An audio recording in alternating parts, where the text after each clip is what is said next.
Welcome to this very special edition of the KAJ Masterclass Live, the show which ensures that you profit from your time spent here with experts, either through their industry insights, information, or simply learning from them.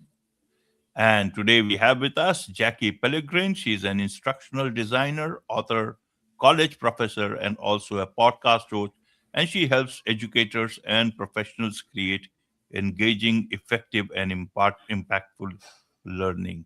She also hosts Designing with Love and is the author of upcoming book Designing with Love. So we'll learn from her about creativity, how to make learning stick using creativity, storytelling, and smart tech like AI without overcomplicating the process. So whether you teach in a classroom, lead workshops, or create online courses, this episode will help you design experiences that connect and inspire. Welcome to the show, Jackie. Thank you so much for having me on the show. I appreciate it. I'm very humbled. You are welcome. Welcome to the show. Welcome to India in this online form, Jackie. And I'm sure not just in India, but a lot of people across the globe will benefit from what we are going to talk right now. We'll talk about how one can design learning that actually engages. So we'll talk about all this. But before that, let's talk a bit about your journey, your background, so that the audience knows who they are listening to. Sure, I would love to do that.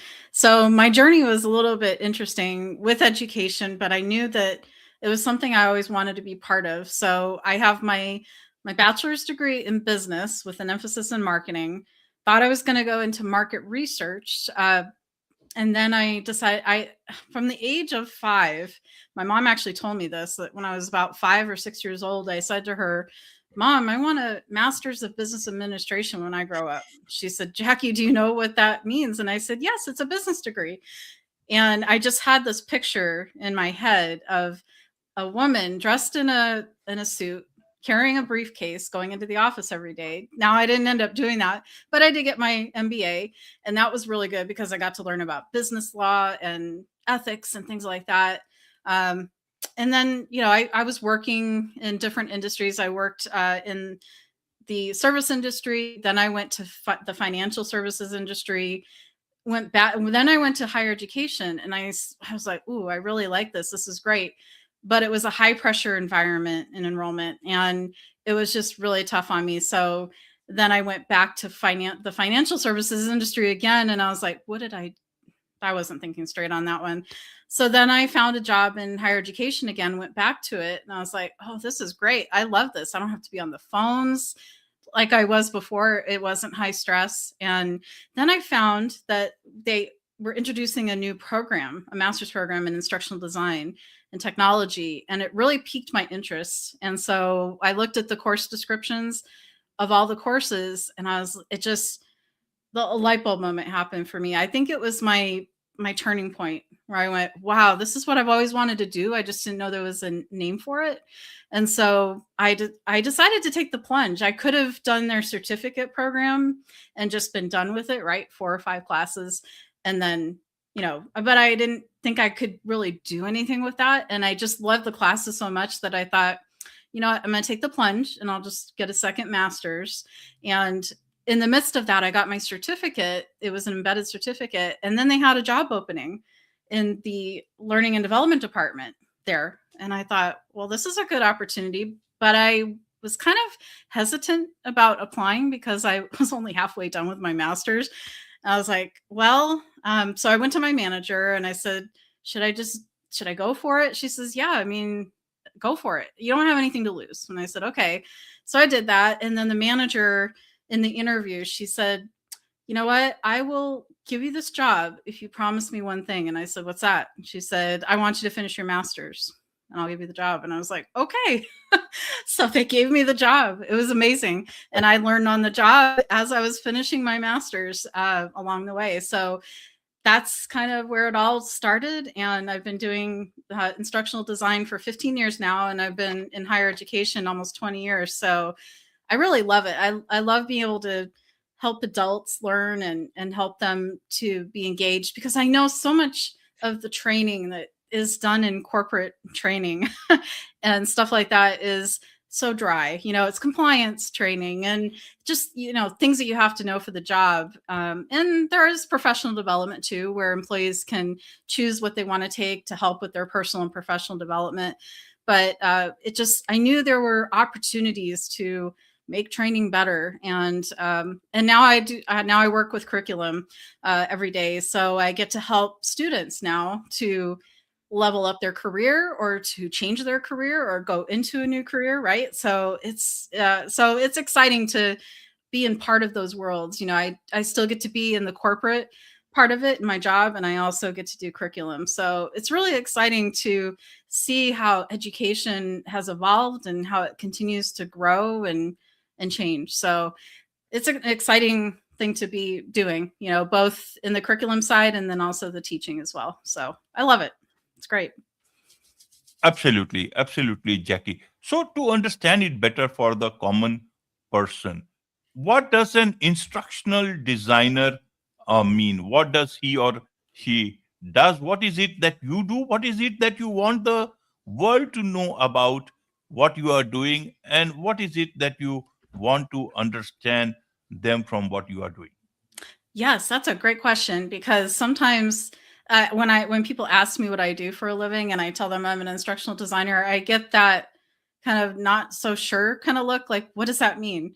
What is that? And it's been around since World War II. Actually, it started during when the army was trying to train soldiers during World War II, and so they wanted to be able to have an efficient way to be able to train the soldiers to go out on the battlefield. So it started then, and then you had all these models and theories that came along from it has its roots in psychology. It's really interesting. So you have like the cognitive psychology and understanding how people learn and what is the brain able to handle, right, when it comes to capacity. So as an instructional designer, my role is to help understand what learners can and can't learn, right? At what capacity and what motivates them, and understanding all those models and theories and how they relate to what we're trying to help teach and train. And knowing that training may not always be the answer. So asking the right questions and digging deep, collaborating with others.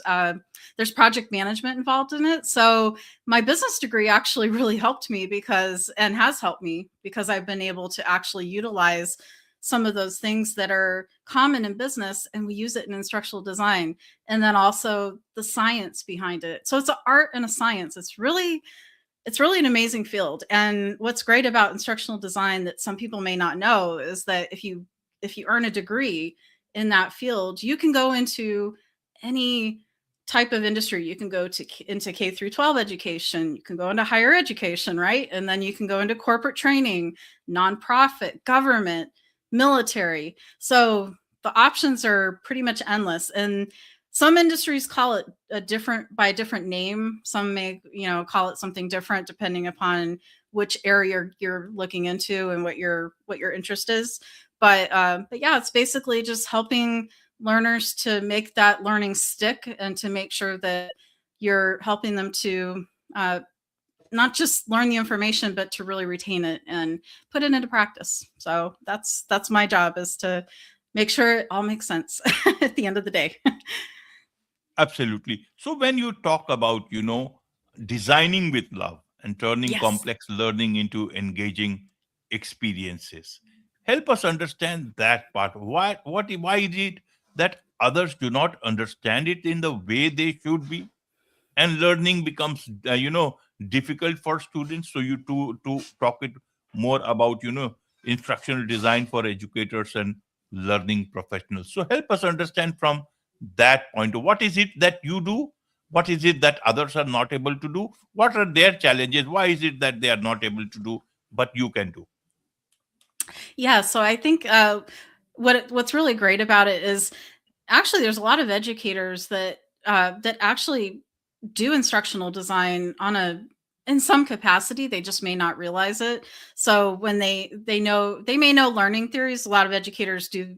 If they have a formal education and they've been teaching, a lot of them will understand some of the different learning theories that are out there. So when they start to actually decide that they want to be an instructional designer and they've been an educator for a while, and maybe they want to come out of the classroom, they'll recognize some of those models and theories. But what's really great is that once they learn the ones that are tied to instructional design, it's really exciting to see those light bulb moments for them to go off. So, for example, there's one called cognitive load theory, and it's psychology based. So it tells us how much is a learner able to retain at one time, and we don't want to overload them with too much content at once, because if we do that, the short-term memory can only handle so much, but then it's not going to stick in long-term memory. So if you go and just cram information and do information overload, right, the learner's they're not going to grasp it, they're not going to be motivated. So it's one of those things where you're just,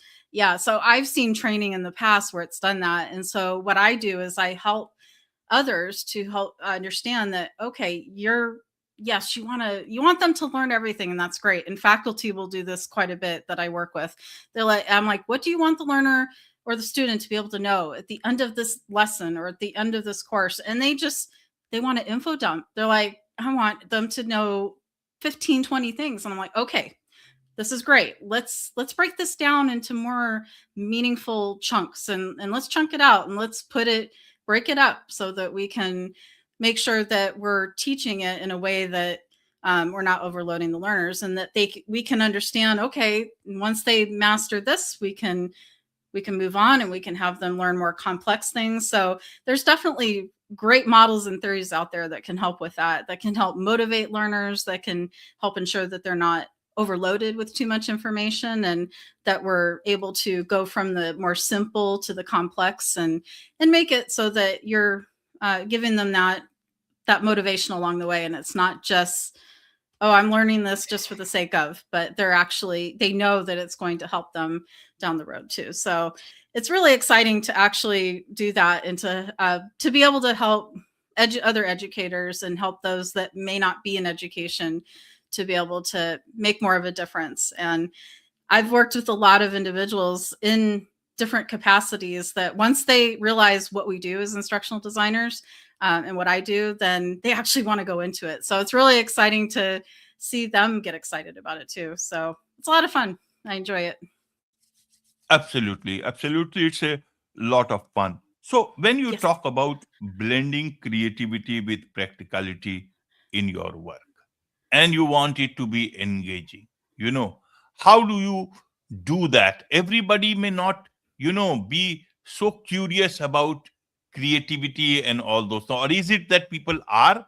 Is it and people are not? Designers are not able to actually integrate that well enough. Help us understand from that part of point of view, and we'll come to the technology part separately. But especially nowadays, the attention span, because of social media or whatever reasons, it's so less.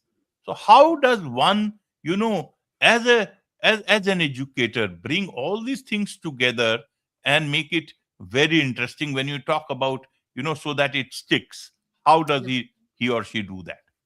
Yes, that's great too, because yeah, it's so important. Like you said, the attention span is, I think research has shown that it's only, I think it's under 20 seconds now. So you have to be quick.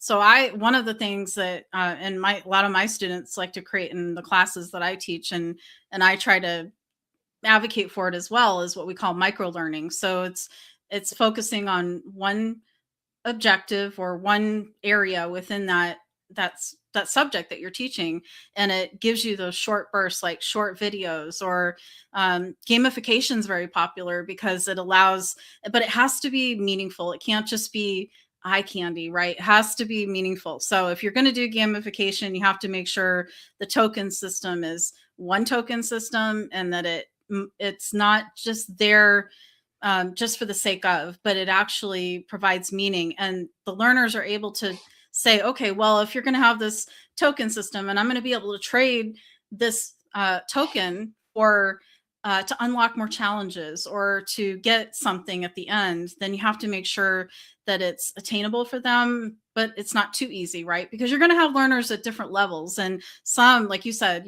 how do you know they're going to be motivated? So one of the things I like to do is I like to do like a choose your own adventure, which is what we call branching scenarios. And that allows them to actually look at a case study or something like that, something in the real world that they will face. And they analyze that case study and they have to make a decision, right? So they have a decision tree and they figure out, okay, if I choose option A, B, or C, what's going to be what's going to be the consequences of that, or what's the outcome going to be, and then they go down that path and they see what is going to happen. So like for example, compliance training can be very dry, but if you can create scenarios for them to say, okay, this is the situation, and what do you do in this situation, how would you handle it if you were in this position, and then they just kind of go down that path, and it helps to personalize their learning, because that's one of the things that's actually becoming something that we need to do more of in education. And as instructional designers like myself, we need to provide that personalized experience and path for our learners. So being able to do that is really exciting. So I can see that that's going to be a trend that's going to continue, especially now with technology and everything. So it's really great when you can provide those opportunities to make it personal for them. And so it's not a one size fits all approach. So that's ways that you can keep them motivated, is find the ways that, and talk to your learners, right? And don't just create learning and then not talk to your learners at all. I like to actually talk to them throughout the process, engage it. And then before I implement it, I like to pilot it with a few learners and say, hey, I would like to, I've got the training, it's almost done, but I'd like you to test it out for me and see what you think. And I'll give them an incentive for that, so that way they're not wasting their time with it. And I'll say, well, if you complete this training, I used to do this in my first job. I said, if you complete the training with me during the pilot, you don't have to take the training when it gets released. So you've already done your part and you don't have to do it again. And they like that. So that was really nice. So yeah, just involve your learners throughout the process and they'll appreciate you for it, because they know that they're invested in the training or the actual content itself, and they feel like they have ownership over it. Especially with adults, they love that autonomy. They love to have a ownership in it, in their own learning. So those are keys to that as well. Absolutely. So, talking of technology, and you talk about, how instructional designers and educators can leverage AI when creating learning experience. This is fine. But then, how do you balance AI and human elements in designing learning environments? Because that is going to be the big challenge in coming days. Help us understand, how does one calibrate both these things at the same time, using technology, but not losing the human part of it. Yes, that's so important. And I was actually talking on another podcast earlier, and it was all about AI technology. We were talking about this and not losing the human connection, which is so important. So for me, the way I utilize AI technology is I think of it as my collaborative partner and not as a replacement. It's coming alongside me to help me break down the information, digest it, give me ideas. So so I use it as my first draft and only my first draft. Sometimes I'll use it to come up with ideas, and that really helps. But at the end of the day, either myself or someone else that has that expertise is going to be the one to make the final decision, look at it, make sure that the content is acceptable. And so anytime that we're doing that for curriculum development, we get the ideas, but we have to make sure that at the end of it, we have those human set of eyes on it. So it's that human loop all the time of, okay, trust but verify, trust but verify all the time. And even in my work as an instructor, I give my students this, and actually the university has it too, but in each of my announcements, I put the AI stoplight method. So I put red means that they can't use it at all.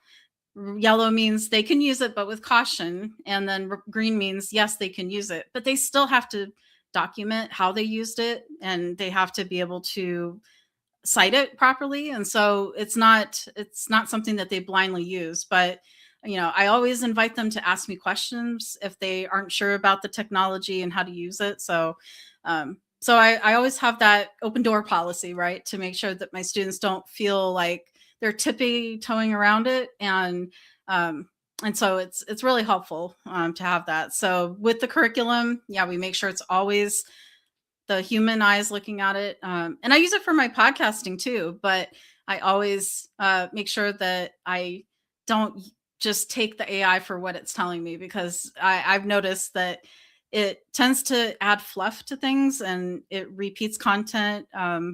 It gets things wrong. So my expert eyes always have to look at it and make sure, because it's actually transposed things before. I don't know if you've noticed with AI, if you use it for anything that you do creatively, but I was like, wait, that's not getting that's no, that's not right. So I've had to correct AI sometimes, and I was like, wait, I think you've got this mixed up. This is actually it's supposed to be this, and then AI will say, oh, you're right. Yes, that's a good point. You caught something, and I'm like, yes.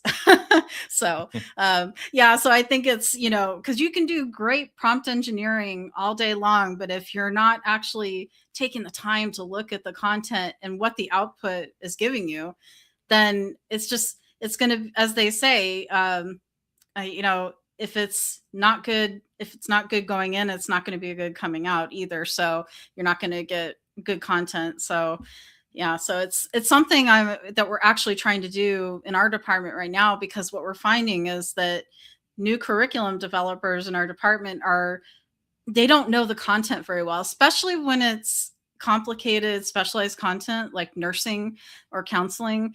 They're specialists at curriculum development, but they don't know the content. So they go and use AI technology and say, oh, well, how do I get a good assignment for this particular topic in nursing? And then it gives them the content, and then they're supposed to actually work with the faculty, the subject matter experts, and sometimes they're not doing that very well. And then we're finding that the content goes out in the classes, and it's mainly AI. So we have to, I think we have to revisit that as a department. So recognizing those things, I think in any type of role, but especially in education, I think is so important. When you see things that it's supposed to make us efficient, but not take away from that human element. So I think if anybody sees those things happening, stop and think and say, whoa, wait a minute.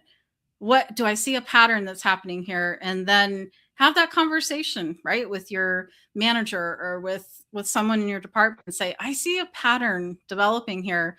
Let's revisit this and see, are we training people to use AI in the proper way, or are we just expecting them to use it and then that's it and hands off? So I think we need to make sure that when it comes to AI technology, that we're collaborating with each other, that we're constantly involved in that curation process and being able to bounce things off of each other, and not be afraid to say something. If you see something that seems off, just bring it up. So I think that's important as well. Absolutely, absolutely. And that brings me to your upcoming book, Designing with Love, the Essential Instructional Design Handbook. So, who is this book for, and when is it coming out, Jackie? Yes. So what's interesting is that this book actually came out of my podcast. So I had one of my most popular podcasts, and I've actually had quite a few of my students. The podcast itself was developed for my students because I teach online, and I wanted to give them an opportunity to have something beyond the classroom and have experts that I could interview, because in an online classroom, they don't get that opportunity. So out of the podcast, I had a top 10 instructional design models and tools. And I did this whole entire mini series about the different models and tools. And then I had an episode that capped off that about how to put those into practice. And so, but I kept hearing students and others say to me, you should write that down. You should make a book out of it. So I thought, well, okay, I guess I should do that. So what I did was I took all the content I already had from the podcast episodes, and then I expanded it out, and I added different interactive elements and things like that. So I'm hoping the manuscript itself is done, but the only thing I'm trying to decide is whether I want to self-publish or I want to go with a publishing house. So that's I've got all the publishing materials ready to go. So if I decide to go with a publishing house, then that's ready to go. So I'm hoping if I can get it out, I can get it published by the summer. So I think I'm just wrestling in my mind with which option to go with, because I know authors that have published, and that some have gone with publishing houses and gone that way, and others have done self-publishing. So yeah, so I'm just trying to decide what to do. So yeah. Absolutely, absolutely. And whenever it comes down, I'm sure a lot of people will benefit from that Right. book. So there is a Yes. lot to learn about all this from you, Jackie, and I'm sure a lot of people, a lot of educators, and everyone else will want to learn more about you from you through your books and also through your podcast. What's the best way for them to do so? Yeah, so they can reach me on my website, which is designingwithloveblog.com. I'm also very active on LinkedIn because I love that. It's because it's for professionals. And so if they want to connect with me, they can go there as well. I try to make sure that all my podcasts episodes are promoted there. They can also, if they want to support the work, they can also go to Buy Me a Coffee. I'm on there as well. So yeah, I'd be happy to connect and get to know some more people. And I love it because my podcast is also worldwide too. I never expected it to do that. So I'm always happy to teach others. With the upcoming book coming out, I think that's going to be good for educators, those that want to go into instructional design or are new to it. And so I designed the book so that you don't have to go through all 20 chapters, because that can be overwhelming. So if they can go through, pick up whatever they need, and then implement it in their work. So I think it'll be a really good handbook, and it's not going to compete with what's out there, because there's a lot of good books out there, but it's just a different angle, a different way to approach the industry and instructional design as a whole. So I think it'll be exciting. Absolutely, absolutely. With this, it's a wrap on this very special edition of the KAJ Masterclass Live. Thank you so much indeed for joining us. Thank you. I appreciate it.